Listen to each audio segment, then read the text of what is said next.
11월 18일 맥주인 성경 읽기 역대상 11장, 12장, 누가복음 2장, 아모스 7장, 히브리 13장 중에 아모스 7장 말씀 우리 함께 같이 보십시다. 금방 이제 보셨지만 하나님께서 당신의 백성들의 뜻을 보이실 때에 주로 이제 말씀으로 임하시죠. 여호와의 말씀이 임하여 가르사되 이렇게 해서 말씀으로 임하시는데 때때로 하나님께서 환상을 보여주기도 하세요. 선지자들에게. 선지자들이 자기들이 본 환상을 이렇게 함께 기록을 하기도 합니다. 그러니까 이제 아모스만 해도 1장부터 6장까지는 하나님께서 말씀으로 임하셨어요. 여호와께서 말씀하여 가르사되 이렇게 말씀으로 임하셨는데 지금 이제 7장, 8장, 9장 뒷부분에 보면은 환상을 이렇게 여러 가지를 보여주셨어요. 환상은 이제 그림을 보잖아요. 이렇게 딱 환상 중에 꿈에 이렇게 그림을 이렇게 우리 보게 되는데, 그 그림은 이 메시지가 선명해요. 지금 여기에 무슨 불이 막 메뚜기라든가 이런 걸 보게 되는데, 그리고 이제 많은 것을 때로는 포함을 하기도 해요. 하기도 하고, 그리고, 또 그 환상은 기억이 또 오래 가죠. 말씀이라고 하는 것은 여러 가지 세부적인 내용들이 있잖아요. 근데 이 그림이라고 하는 건 딱 그 장면이 이제 오래도록 이제 기억에 남는 그런 특징이 있죠. 그래서 이제 7장부터 환상을 이렇게 자기가 본 환상을 기록을 하고 있는데 7장에 환상 3가지가 나오고 8장에 하나, 9장에 하나 그렇게 5가지가 나와요. 그래서 오늘은 이 7장에 나오는 3가지 환상이 어떤 것인지를 우리 함께 보십시다. 자, 첫 번째 환상이 이제 메뚜기 환상을 봅니다. 아모스 7장 1절에 주 여호와께서 내게 보이신 것이 이러하니라. 환상, 기도 중에 환상을 봤겠죠. 기도 중에 본 건지, 이제 꿈에 본 건지 확실치 않은데, 어쨌든 환상을 보여주셨는데, 왕이 풀을 벤 후에 풀이 다시 움돋기 시작할 때, 풀을 베고 풀이 이렇게 다시 이제 막 새싹이 올라오는 거죠. 근데 그때 주께서 하나님께서 메뚜기 떼를 지으셨어요. 하나님께서 메뚜기 떼를 이렇게 지으시는 것이 보이고 그러더니 바로 이 메뚜기가 땅의 풀들을 다 먹어버린 거예요. 막 움돋기 시작하는 풀을 다 먹어버립니다. 그거 어떻게 될까요? 가축들도 이제 먹을 것이 없어지고 풀만 먹겠어요? 이제 곡식들 익어가는 것 막 다 먹어버리는 거죠. 환상 중에 딱 보니까 그게 보이는데 아이고 큰일 났다 싶은 거죠. 하나님께서 메뚜기 떼를 지금 보내시려고 작정을 하고 계시는구나. 그것이 오면 저렇게 다 먹어버리고 가축들도 사람들도 큰일 나겠구나. 요엘서가 메뚜기 떼 때문에 이제 그 재앙 때문에 쓰게 된 게 요엘서였잖아요. 그것처럼 이 또 하나님께서 메뚜기 떼를 또 보내실 뜻을 품고 계시는 거죠. 아이고 큰일 났다 싶은 생각이 들었어요. 그래서 이 아모스 선지자가 하나님께 바로 간구를 합니다. 바로 간구하기를 7장 2절에 내가 이르되 아모스가 하나님께 말씀드리는 거죠. 주 여호와의 청하건대 사하소서 용서해 달라는 거죠. 야곱이 이스라엘의 미약하오니 어떻게 이런 메뚜기 재앙을 설 수 있겠나이까.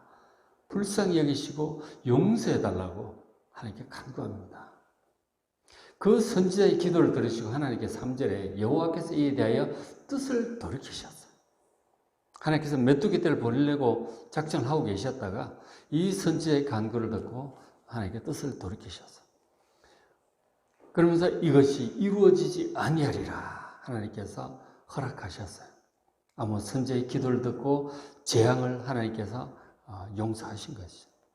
그 재앙이라고 하는 것은 백성들의 죄악 때문이에요.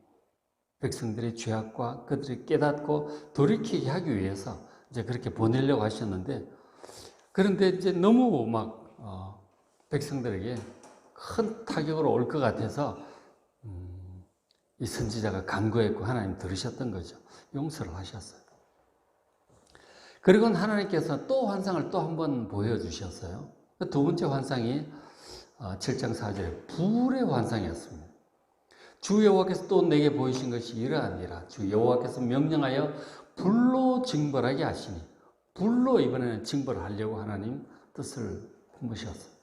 불이 큰 바다까지 삼키고, 이 큰 바다라고 하는 것은 이제 이스라엘 서쪽에 있는 지중해를 가리키는 거겠죠. 큰 바다를 다 삼키고 육지까지 이스라엘 이제 본토까지 올라오는 그런 이제 막 먹으려고 하는 그런 그림이 환상이 보였어요. 이게 이제 뭘까요? 어쨌든 하여간 무섭죠. 불이 나면 무섭잖아요. 이것이 이제 뭐 전쟁의 불일 수도 있겠고, 그렇죠? 그러니까 사장에 보면은 아주 지독한 가뭄도 있어요. 가뭄, 해가 너무 이글거리고 뜨거운 이 가뭄의 불일 수도 있습니다. 안 그러면은 뭐 진짜 불이 날 수도 있고, 그렇죠? 어쨌든 이 불이 바다에서 막 이렇게 육지로 올라오려고 하는 그런 환상을 보게 된 거죠. 이것도 큰일이죠. 메뚜기보다 더 큰일이죠. 그래서 이 선지자가 또 기도하고, 하나님 용서해 주시옵소서, 불쌍히 여기시고 이 백성을 용서해 달라고 또 간구합니다. 그 선지자의 기도를 들으시고 하나님께서 이번에도 또 용서하셨어요. 내가 사하리라. 또 용서해 주셨어요. 이 두 가지 환상을 볼 때 메뚜기 때도 그렇고 불도 그렇고 참 무시무시한데 하나님께서 선지자의 기도를 들으시고 용서를 해 주셨다고 하는 이 사실은 우리로 하여금 많은 것을 생각하게 해요. 하나님께서 이 하나님의 백성들의, 하나님의 사람들의 기도를 들으시고 그들에게 보내려고 하셨던 재앙을 이렇게 돌이키기도 하세요. 물론 사람들의 죄악을 생각할 때는 이것을 받아 마땅합니다. 이것은 하나님이 지나치게 하시는 것도 아니고 잘못하시는 게 아니에요. 백성들의 허물과 죄악으로 말미암아 이건 마땅히 받을 만한 거예요. 그런데 이 하나님의 사람들의 간절한 기도를 들으시고 하나님께서 용서하시고 재앙을 이렇게 돌이키기도 하시는 이런 장면을 우리가 보게 됩니다. 그래서 우리가 사람들을 위해서 기도해야 돼요. 사람들이 잘못한 대로 한다면 이미 다 이런 재앙 저런 재앙 만날 수밖에 없는 그런 입장입니다. 그게 맞아요. 그게 의로운 거예요. 그래서 그렇게 되는데, 그렇기 때문에 우리가 그들이 깨닫지 못하고 죄 가운데 거하고 죄로 말미암아 하나님의 진노와 재앙을 초래할 수밖에 없는 상황이에요. 근데 그들을 가만두면 그들은 알지 못하니까 기도를 못하죠. 또 우리가 아는 사람이 기도를 해야 되는 거예요.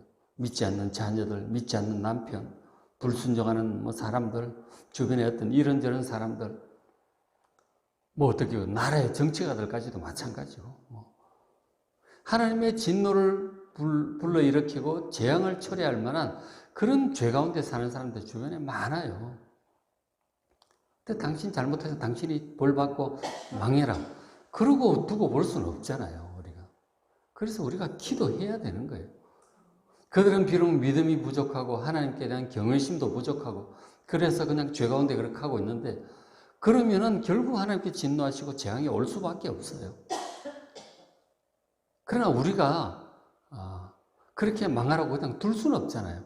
아는 우리가, 하나님께 진노하고 있다는 사실을 아는 우리가 가만히 있을 수는 없는 거죠. 그래서 그들을 위해서 기도할 수밖에 없어요. 기도해야 돼요.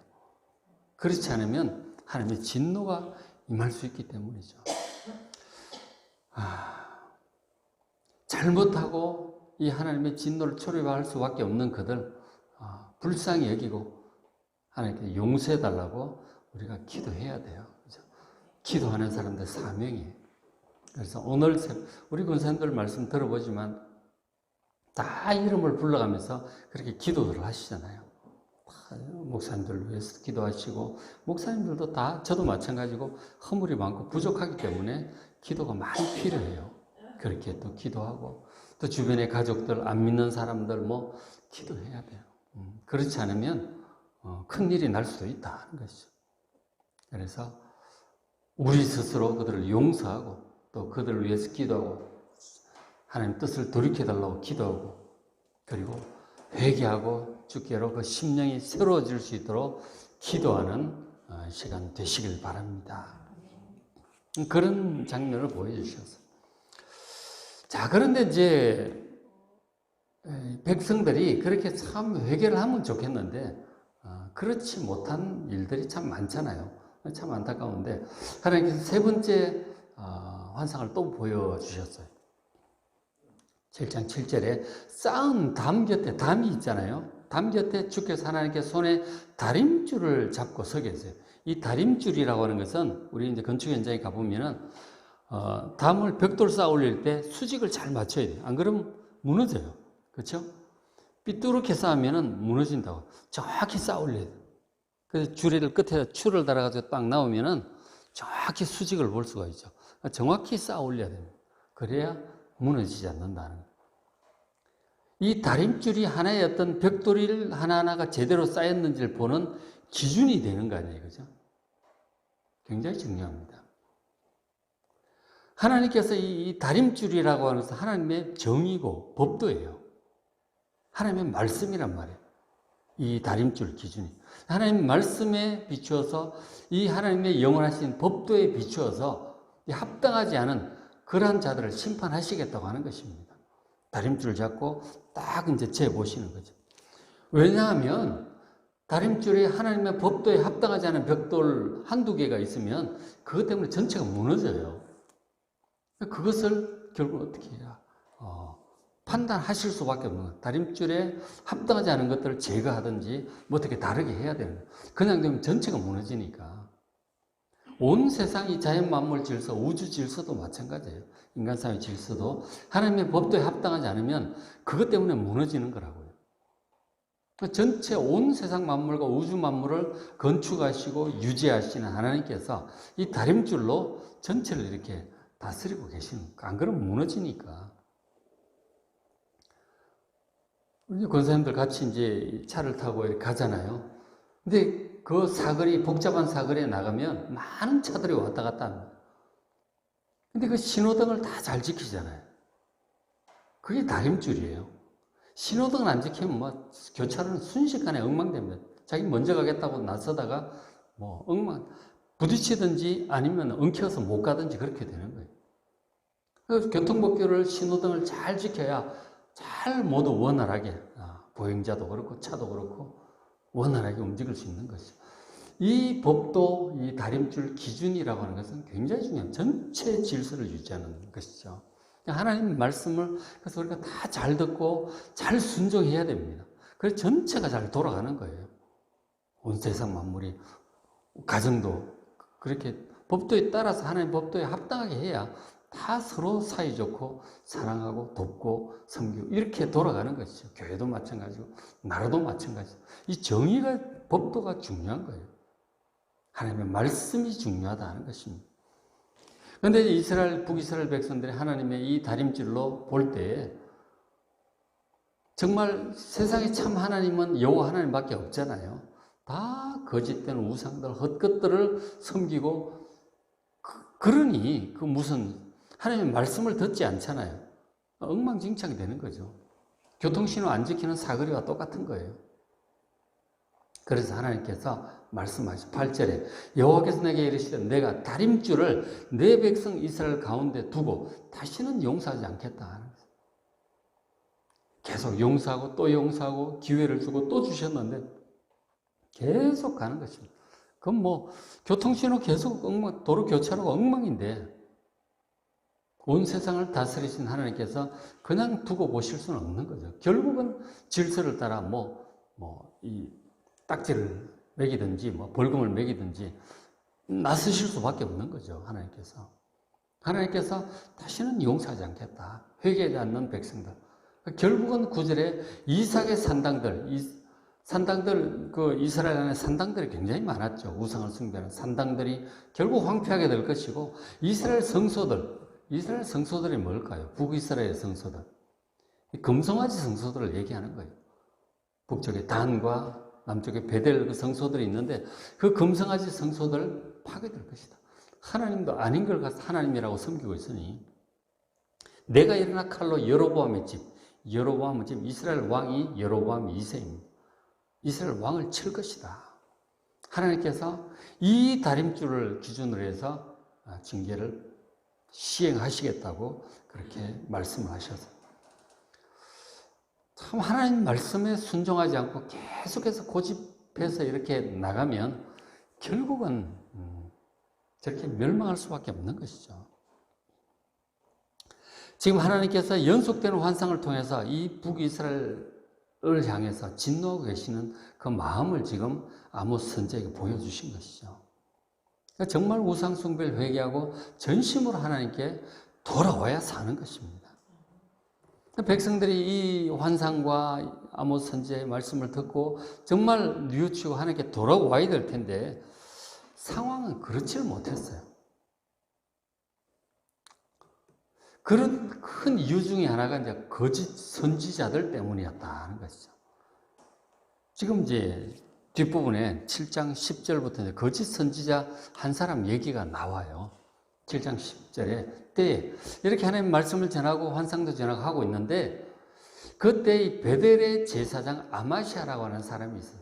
이 베델은 금송아지 제사장이에요. 거짓 제사장. 그저 백성들의 뭐 풍요를 빌어주고 복을 빌어주고 뭐 하나님 말씀이고 뭐고 그런 거 없는 거예요. 법도고 뭐고 없어. 그저 뭐 잘되라고 복이나 빌어주고 그런 사람이죠. 금송아지 제사장입니다.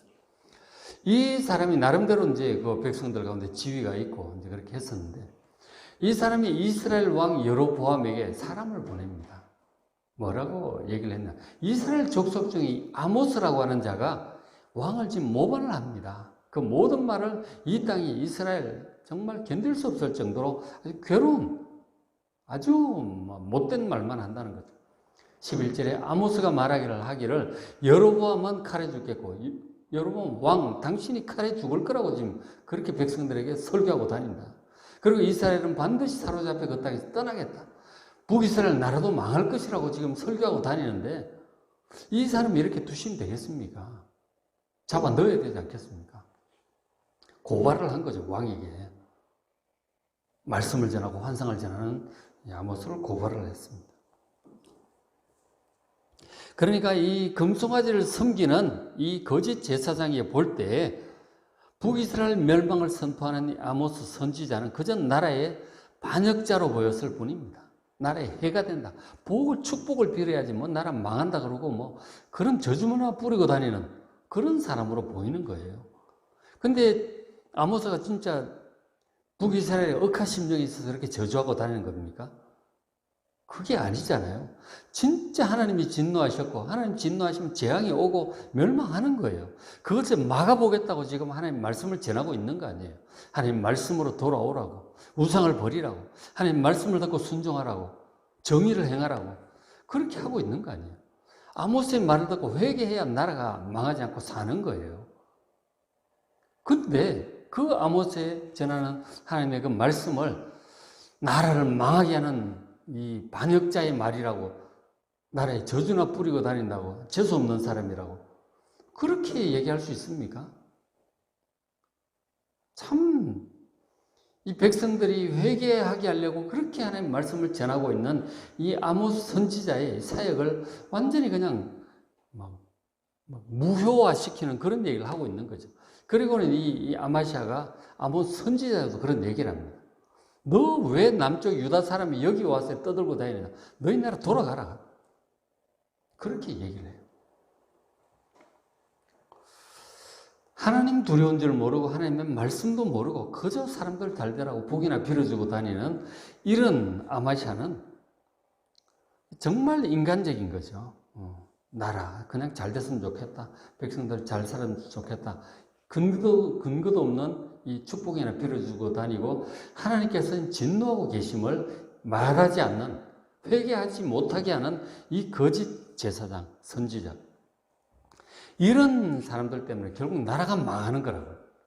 백성들도 아모스의 말을 듣고 회개하려고 하다가 이런 사람 말 듣고 아닌가 보다.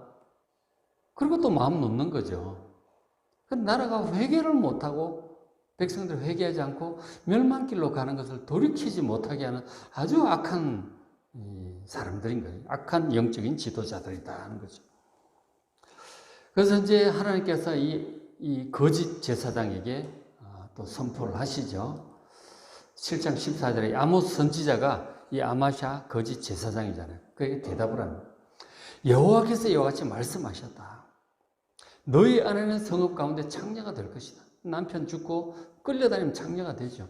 너희 자녀들은 칼에 죽을 거다. 그리고 너희 땅 이스라엘 땅은 너희 땅 아모스의 개인 땅도 있겠죠. 아마샤 거짓 제사장의 땅도 있을 거다. 너희 땅 측량에 나눠질 것이고 너는 더러운 땅 이방 땅에 끌려가서 거기서 죽을 거다.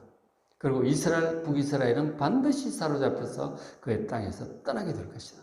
다시 한번 그 거짓 제사장에게 하나님의 심판의 말씀, 북이스라엘에 대한 심판의 말씀을 선포하고 있습니다. 결국 이 거짓 제사장 아마샤의 말대로 되었습니까? 아니면 참 선지자인 아모스 선지자의 말대로 되었습니까? 선지자 아모스의 말대로 된 거예요. 그리고 이 거짓 제사장과 참 선지자의 이 말들이 지금 선지서에 기록이 되어서 우리를 보게 하고 있는 거죠. 뭐가 참이고 뭐가 거짓인가? 그래서 성경에 기록된 이 말씀들은 참 선지자의 참된 하나님 말씀만 기록이 되어 있어요. 이게 최종 결론적인 것이죠. 지금도 뭐 참 선지자 있고 거짓 선지자도 있겠죠. 그 어떻게 구분할 수 있어요, 여러분? 성경에 기록된 이 참 선지자의 말씀들, 성경 말씀에 합당한 말씀이 참 하나님의 말씀이에요. 그래서 성경 말씀을 기준으로 잘 분별을 하셔야 됩니다. 성경을 항상 이렇게 읽으시면서 이렇게 한 넉 장 정도 우리가 읽고 있는데 오늘 이제 있잖아요. 맥신 성경 역대상 11장 12장 다윗에 관한 그런 말씀들이에요. 누가복음 2장 예수님의 탄생에 관한 말씀이죠. 아모스 7장 우리가 지금 봤고 히브리서 13장 당시 백성들의 고난 가운데 믿음을 포기하지 않도록 끝까지 믿음의 길을 잘 달려가도록 권하는 히브리서의 말씀들. 저런 말씀들을 보셔야 돼요. 하루에 넉 장 정도 보시면 충분합니다. 1년 너무 욕심 부리지도 마시고 너무 소극적으로 조금만 읽지도 마시고 이 정도는 읽어주셔야 1년에 한 번은 전체를 볼 수 있다 하는 것이죠. 그렇게 해서 성경 말씀을 꾸준히 보심으로써 참 선지자와 거짓 선지자를 구분할 수 있는 그런 마음을 가지고 잘 듣고 따르시길 바랍니다. 그죠? 하나님 말씀이 기준이다 하는 것이죠. 그래서 이 기록된 성경 말씀에 주목해서 축복의 길, 구원의 길, 영생의 길을 잘 걸어가는 여러분 되시기를 주의 이름으로 축원합니다.